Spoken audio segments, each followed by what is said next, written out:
شب 1 ماه سال 2023 تخمینا ساعت 9:00 راننده автомашинаи боркаши тамғаи Долон Зуҳуров Беҳрӯз соли таваллудаш 1989 сокини шаҳри Ваҳдат ҳангоми ҳаракат аз самти шаҳри Душанбе ба самти ноҳияи Дарвоз дар ҳудуди ҷамоати деҳоти Маҳмудови ноҳияи Шоҳин аз ӯдаи идора кардани воситаи нақлиёт набаромада ба тарафи чапи роҳи автомобилгард рафта ба кӯҳ бархӯрдааст.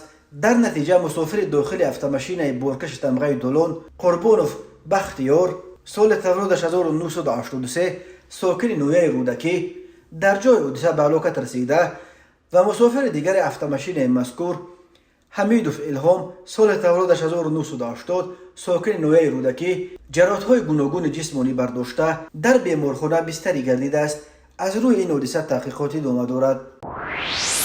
ضمن برگزار نمودن چاره‌بینی‌های اپراتیوی جستجویی از جانب کارمندان میلیسیا، مرد 45 ساله ساکن ناحیه تیمور ملک با گمان صادر نمودن کردار قلابی دستگیر کرده شد. نام برده 2 فوریه سال 2019 با روی فریب به باوری مرد 34 ساله ساکن پایتخت درآمده از او 2 عدد خانه‌های استقامتی را به مبلغ $108,400 امریکایی نقد گذاری کرده گرفته، آنها را به دیگر نفر فروخته $50,000 امریکایی را برگردانیده، باقی مانده مبلغ‌ها را تا حال برنگردانیده است. در نتیجه به جبر دیده به مبلغ $58,400 امریکایی ضرر مخصوصاً کلان مادی رسانیده است. از روی حادثه مذکور تفتیشات ادامه دارد. به شعبه وزارت کارهای داخله در ناحیه دنغره عریضه مرد 43 ساله ساکن ناحیه مذکور وارد گردیده است که 29 اپریل سال 2023 تخمینا ساعت 22:00 شخصان نامعلوم با روی پنهانی از داخل عاقلخانه‌اش یک سر چاروای میده شاخدار را دزدیده از جای حادثه غیب زدند. ضرر رسانده شده 2000 سامانی را تشکیل می‌دهد.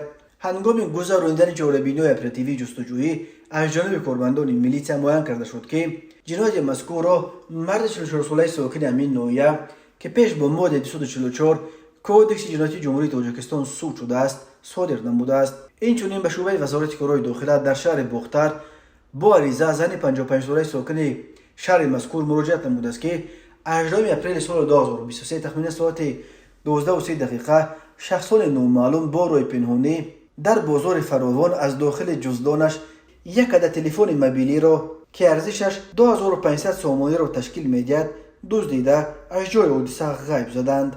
هنگام گذراندن چاره‌بینی و اپراتیوی جستجویی از جانب کارمندان میلیسیا معاین کرده شد که جنایت مذکور را مرد 46 ساله ساکن همین شهر که پیش با ماده 244 کودکس جنایتی جمهوری تاجیکستان 2 مرتبه سود شده است صادر نموده است. آید به این حادثه‌ها تفتیشات ادامه دارد.